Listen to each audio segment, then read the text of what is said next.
Hello students, welcome to little explorers. और आज के सेशन में हम देखेंगे NCERT class 6 mathematics chapter 4 basic geometrical ideas या फिर आधारभूत ज्यामितीय अवधारणाएं। ये हमारा पार्ट 1 रहेगा जिसमें हम इम्पॉर्टेंट कुछ टॉपिक को कवर करेंगे। बाकी जो टॉपिक है जैसे कि एंगल, ट्रायंगल और सर्कल जैसे टॉपिक को हम लेके आएंगे पार्ट 2 में। तो चलिए देखते हैं आज हमारे पास क्या है। सबसे पहले हम देखेंगे पॉइंट्स या फिर बिंदु को।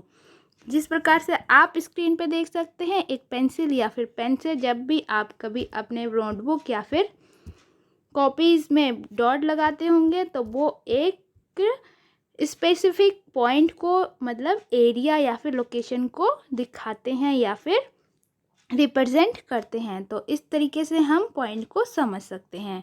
अब हम आगे बढ़ेंगे जिसमें हम समझेंगे रेखाखंड या फिर एक लाइन सेगमेंट को। तो लाइन सेगमेंट क्या होता है? जब हमारे पास दो पॉइंट होते हैं जैसे 1 और 2, मतलब पॉइंट ए पॉइंट बी, इनको हम जब मिला देते हैं तो वो बन जाता है एक लाइन सेगमेंट। इस इमेज में आप देख सकते हैं कि दो हाथों से जो लाइन सेगमेंट होते हैं, रेखाखंड होते हैं, वो उनका एक निश्चित या फिर लिमिटेड पॉइंट होता है, वो उससे आगे मूव नहीं कर सकते हैं। अब हम देखेंगे एक लाइन को। तो लाइन क्या होता है? इसमें आप देख सकते हैं एक लाइन को दिखाने के लिए दो पॉइंट ही काफ़ी है। तो जब एक लाइन को हमें दिखाना होगा तो हम दिखा सकते हैं कि इस प्रकार से एक लाइन जा रही है और उसमें लाइन को हम दोनों साइड से आगे मूव कर सकते हैं। ओके, तो लाइन और आपने जो अभी देखा पीछे एक लाइन सेगमेंट, मतलब रेखाखंड में क्या अंतर है? रेखाखंड तो एक लिमिटेड पॉइंट तक ही होगा, उससे आगे नहीं बढ़ेगा, लेकिन जो लाइन होगा वो दोनों साइड से आगे बढ़ सकता है। आप इस एरो के थ्रू समझ सकते हैं। अब हम देखेंगे आगे जिसमें हमारे पास है इंटरसेक्टिंग लाइंस। तो इस इमेज में आप देख सकते हैं कि हमारे पास दो लाइंस है। ये जो बना हुआ है ये लाइंस है कि नहीं? बिल्कुल जी हाँ, क्योंकि यहाँ पे ये एरो बने हुए हैं, मतलब दोनों साइड से ये आगे बढ़ेंगी। तो ये क्या हो गया? लाइन हो गया। अब हमने इसको मान लिया L1 लाइन और इसको मान लिया L2 लाइन। अब ये दोनों एक दूसरे को एक पॉइंट पे आके मीट कर रही है या फिर प्रतिच्छेद या इंटरसेक्ट कर रही है, जो कि पॉइंट P है। तो इस प्रकार की लाइंस को हम बोलेंगे इंटरसेक्टिंग लाइन। लेकिन ये कंपलसरी नहीं है कि एक इसी प्रकार से इस एक दूसरे को इंटरसेक्ट करे। अगर आपके पास एक लाइन है जो ऊपर जा रही है, एक लाइन है जो नीचे जा रही है, इस साइड को जा रही है, तो ये भी एक इंटरसेक्टिंग पॉइंट हो जाएगा। या फिर आप ऐसे भी बोल सकते हैं कि जो लाइन है वो इस तरीके से जा रही है और दूसरा लाइन इस साइड जा रही है, तो ये भी एक पॉइंट इंटरसेक्टिंग पॉइंट कहलाएगा। तो इस प्रकार से आप इंटरसेक्टिंग लाइंस, ये लाइंस को बोलेंगे और जो ये पॉइंट है इसको बोलेंगे इंटरसेक्टिंग पॉइंट। तो अब हम आगे समझेंगे। आगे हमारे पास है पैरेलल लाइंस। तो पैरेलल लाइंस क्या होता है? ऐसे लाइंस जो कभी भी आगे जाके भी एक दूसरे को इंटरसेक्ट नहीं करती हैं, मतलब ये आगे बहुत आगे तक भी जाएंगी तो ये एक दूसरे को ऐसे मुड़ के इंटरसेक्ट नहीं करेगी। तो इस प्रकार की जो लाइंस होंगी उनको हम पैरेलल लाइंस बोलेंगे। एग्जाम्पल के लिए आप देख सकते हैं स्केल, जो आप अपने स्कूल में या फिर आप अपने होमवर्क के टाइम पे यूज़ करते होंगे। तो ये क्या स्केल आगे जाके छोटा होता जाता है? जी बिल्कुल नहीं। इनकी दोनों की जो बीच की डिस्टेंस है वो हमेशा इक्वल रहेंगी, तभी ये क्या कहलाएगा? Parallel lines. जिस प्रकार से यहाँ पे दिखाया गया है एक रेल की पटरी को और खिड़की की सलाखे को, एक रे को, किरण या फिर रे। तो किरण और रे के लिए आप देखेंगे इसमें इमेज में दिखाया गया है लाइट को, टॉर्च को और सूरज को।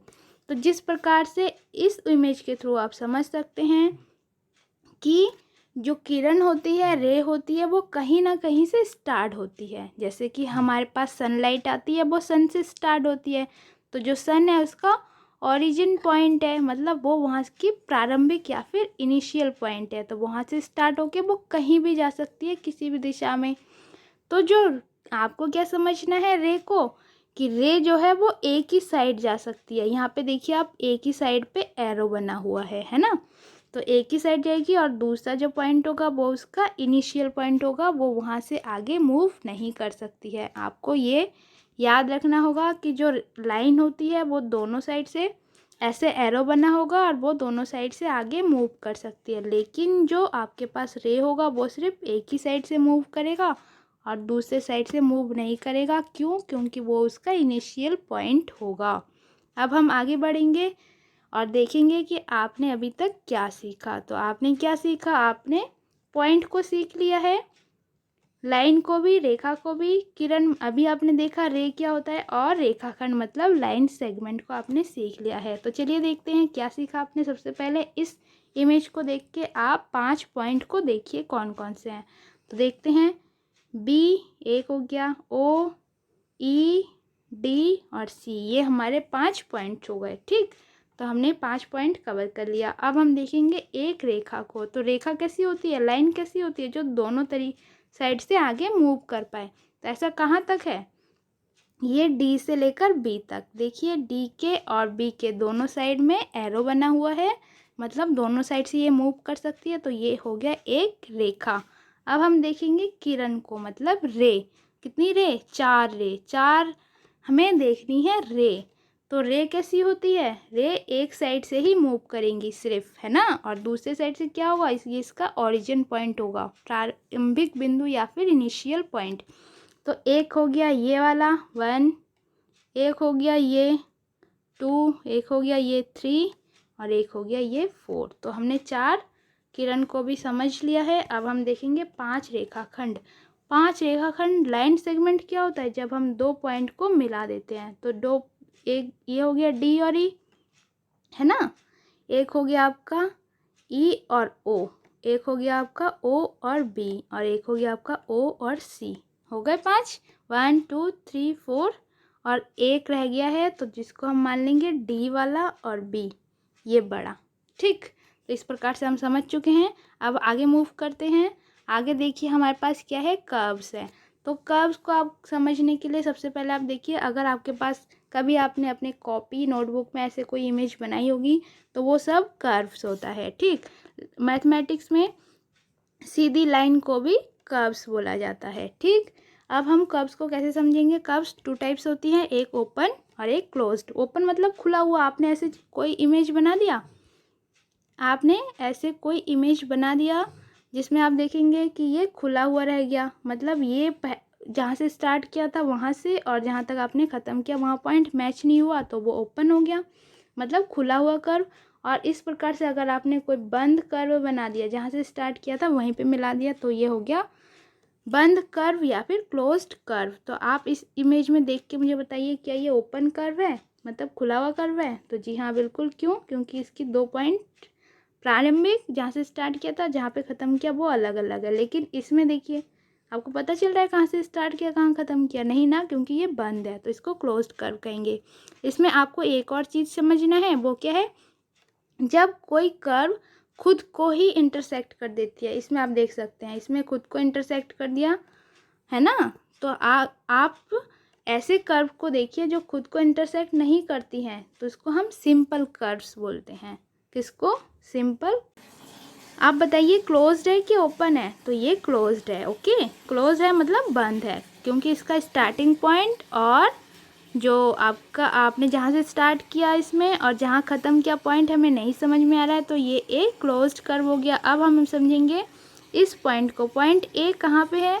तो ये कर्व के अंदर है। तो जब कर्व के अंदर कोई पॉइंट होगा तो उसको बोलेंगे इंटीरियर, और कर्व के ठीक बाउंड्री पे कोई पॉइंट होगा तो उसको हम बोलेंगे बाउंड्री, मतलब परिसीमा। ओके, तो ये जो पॉइंट बी है वो कर्व के बाउंड्री पे है, और जो ये सी पॉइंट है, सी पॉइंट कहाँ है? ये तो कर्व के अंदर भी नहीं है, ना ही बाउंड्री पे है, ये बिल्कुल बाहर है, तो इसको हम बोलेंगे एक्सटीरियर। ठीक, तो वक्र का बहिर्भाग या फिर एक्सटीरियर पॉइंट। अब हम आगे समझेंगे। इसमें है आपके लिए पॉलीगन्स या फिर बहुभुज। आप इमेज में देख सकते हैं कि बहुत सारे साइड से मिलकर रेखाखंड बोल सकते हैं, जिनको हम, ये एक रेखाखंड हो गया, एक रेखाखंड, ये एक रेखाखंड, इस प्रकार से बहुत सारे रेखाखंड से मिलकर अगर कोई आकृति बनती है, जैसे कि यहाँ पे 1 2 3 4 5 रेखाखंड से मिलकर एक आकृति बनी है। इसमें कितने हैं 1 2 3। इस प्रकार से इसमें कितने हैं 1 2 3 4 और इसमें 1 2 ऐसे करके, है ना। तो जब बहुत सारे रेखाखंडों से मिलके कोई आकृति बनती है तो उसको हम पॉलीगन्स बोलते हैं। तो आगे देखिए आपके लिए क्या है इंटरेस्टिंग, भुजाएं, शीर्ष और विकर्ण। तो जो भुजाएं होती हैं अभी आप समझ चुके हैं कि एक साइड रेखाखंड को ही जब वो पॉलीगन्स बन जाता है, मिलके कोई आकृति बन जाती है तो उसको हम साइड बोल देते हैं। तो ई से लेकर डी पॉइंट तक ये एक साइड हो गया, ई से लेकर ए पॉइंट तक ये एक साइड हो गया। ठीक, तो इस प्रकार से इसमें कितने साइड हो गए 1 2 3 4 5 हो गए, है ना। अब हम बात करेंगे शीर्ष की। शीर्ष की बात करेंगे तो शीर्ष किसको बोला जाता है, जब दो साइड्स मिलते हैं किसी पॉइंट पे तो उसको ही शीर्ष बोला जाता है। अब हम बात करेंगे विकर्ण या फिर डायगोनल्स की। तो देखिए नेक्स्ट हमारे पास है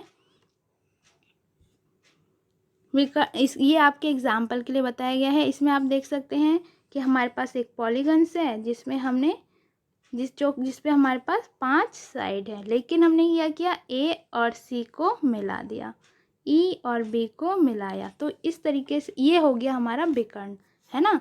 जब हम किसी भी पॉलीगन्स में जो अंदर के पॉइंट हो गए उनको हम मैच करेंगे तो वो हमारा डायगोनल्स कहलाएगा। एक और समझ लेते हैं जिसमें हम देखेंगे रेक्टेंगल्स को। तो रेक्टेंगल में ये हमने मान लिया ए है, ये बी है, ये सी है और ये डी है। तो हमने सी और बी को मिलाया तो ये भी एक डायगोनल्स हो जाएगा। अब हम देखते हैं कि आपने इस सेशन से क्या सीखा। तो इसमें आपको क्या करना है, आपको बताना है कि इसमें से ओपन या फिर बंद कर्व, मतलब खुली कर्व और बंद कर्व कौन सा है, आप इमेज देख के ही बता सकते हैं। ठीक, ये आपका काम है, ये आप बताएंगे और देखेंगे आपने क्या सीखा इस सेशन से। और उसके बाद आपको क्या करना है, एक आपको ओपन कर्व बनाना और एक आपको क्लोज कर्व, मतलब एक खुला हुआ कर्व बनाना है और एक बंद। और उसके बाद आपको एक पॉलीगन्स बना के उसको पेंसिल से सेट करते हैं ना वैसे ही सेट करना है। और ये 4th नंबर क्वेश्चन पे आपको ये बताना है कि ये क्या है, क्या ये एक क्लोज्ड कर्व है या फिर ओपन कर्व है ना। तो अब हम देखेंगे कि आपने इस सेशन से बहुत कुछ सीखा होगा। उम्मीद करती हूँ ये सेशन आपके लिए फ़ायदेमंद रहा होगा। तो thank you for watching, do like share and subscribe for upcoming videos. अगर आप चाहते हैं तो आप अपने फ्रेंड्स, जानने वालों या फिर क्लासमेट से के साथ ये वीडियो शेयर कर सकते हैं।